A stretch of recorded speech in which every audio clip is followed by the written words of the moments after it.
What up, guys? We're at it again. We're gonna be doing the fuel pump on Josh's R33. As you can see here, he got the new Walboro 225.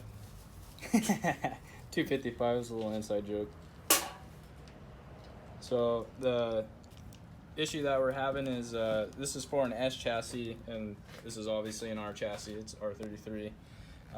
The sock, the fuel pickup for the fuel pump itself, faces the complete opposite direction, which I don't think will be too big of an issue. It might just be like a 350Z where you can't run it a quarter tank and drift, or you'll run out of fuel. But today we're just gonna show you guys kind of how to modify it. They're already the same, pretty much the same length. The metal tip on the pump itself is actually the same length from top to bottom. So I think we're good there. And then the new little rubber grommet that holds it in place actually fits pretty well inside there. So we're probably pretty good there. It even has a little slat for it. So the biggest issue is just it's going to be facing the wrong direction, which I don't think should be too big of an issue. But we'll see for now.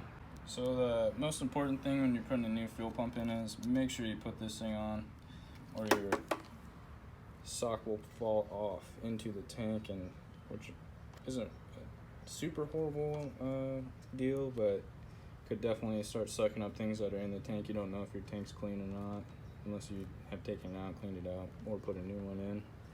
But we're going to use a socket that is close to the same diameter as this, and we're just kind of tap it on the little nub right there, and I'll show you once we're done.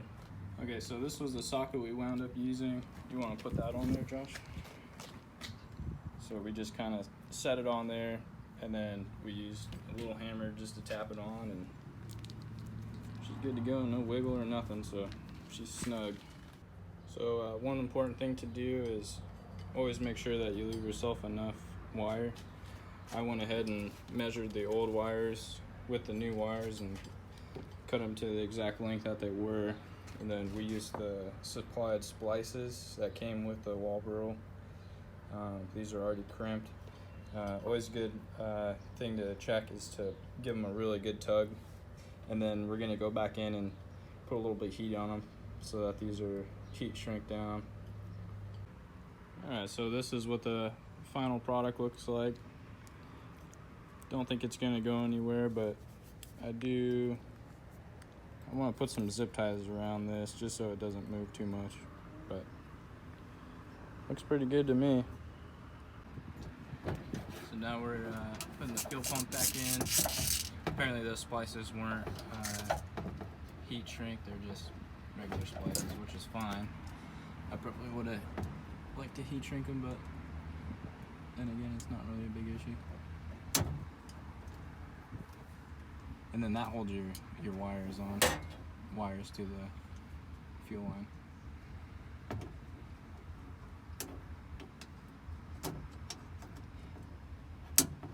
You put it back where it was.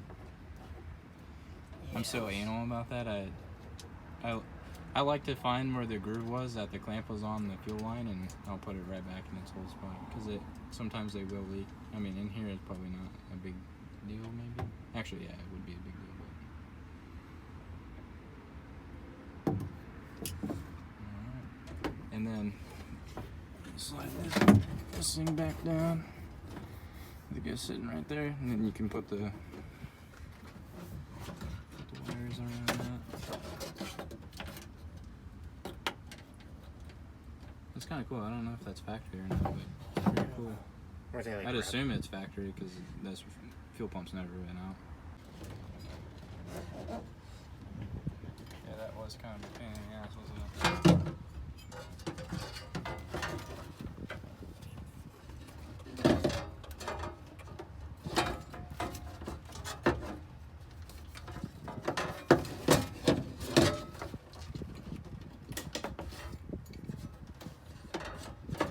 You got that connector put in there?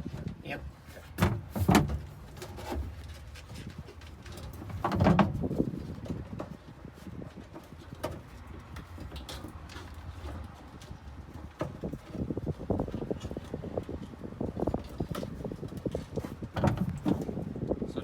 try to slide the pump back in its original location.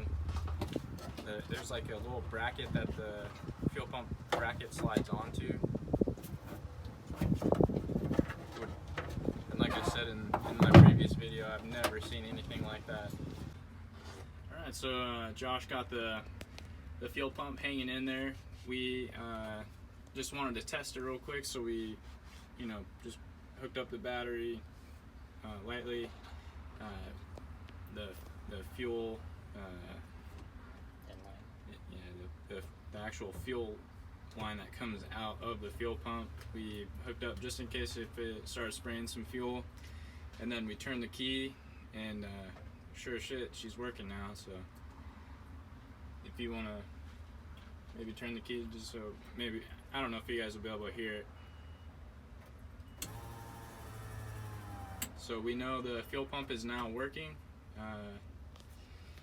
And I didn't film it before, but this right here, this 3-wire connector is what is the power reference and ground for it. It's pretty easy. I think I don't quite remember, and I don't have my voltmeter with me, but I think the middle wire was the power, and the furthest one away in the back here was ground, and there was a reference wire, and everything appeared to be doing what it was supposed to be. So we then decided that we should pull the fuel pump out, which we did, and we put power and ground to it, and there was no humming, no nothing coming out of it. So we just assumed that was bad, and then we got a new fuel pump.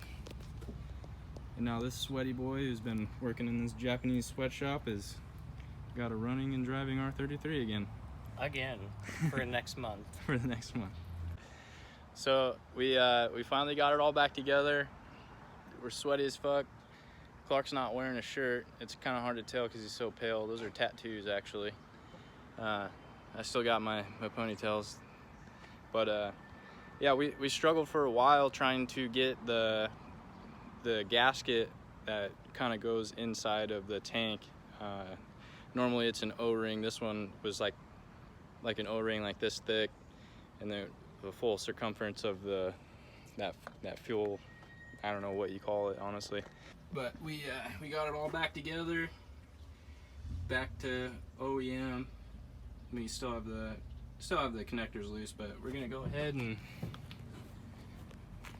fire it up. I think we should put the intake back on first. We're gonna put the intake back on first before we fully fire it up. This is gonna be, probably need to prime it.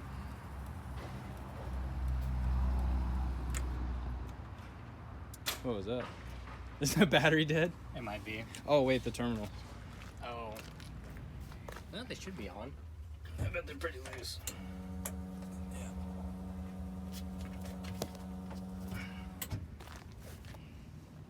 Nothing? It's in gear, it's in gear. Fuck. I think battery's dead. Uh-oh. We'll be back in 1 minute. All right, you ready? Nice. I don't know if you can hear me, but so the fuel pump definitely fixes. She's running and driving now. But we need to charge up the battery a little bit, and then I think we might do a little car wash montage. I'm too sexy for my love, too sexy for my love, love's going to leave.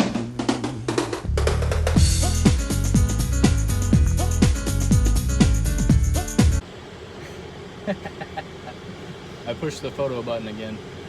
Anyways, I just got to drive Josh's R33. Man, it's an experience for sure. It's completely different than anything I've ever driven, for obvious reasons, but it was really rad. You definitely aren't used to the turn signals. The fact that it literally seems like there's so much more room over here when you're driving through neighborhoods, like he already mentioned, and it's but this car is awesome, man. The AC works fine. We put the radio in last video. Hey, what's up, guys? We're just finishing up the edit on the video, and I realized we didn't film a very good outro for it, so here it is. Thanks for watching.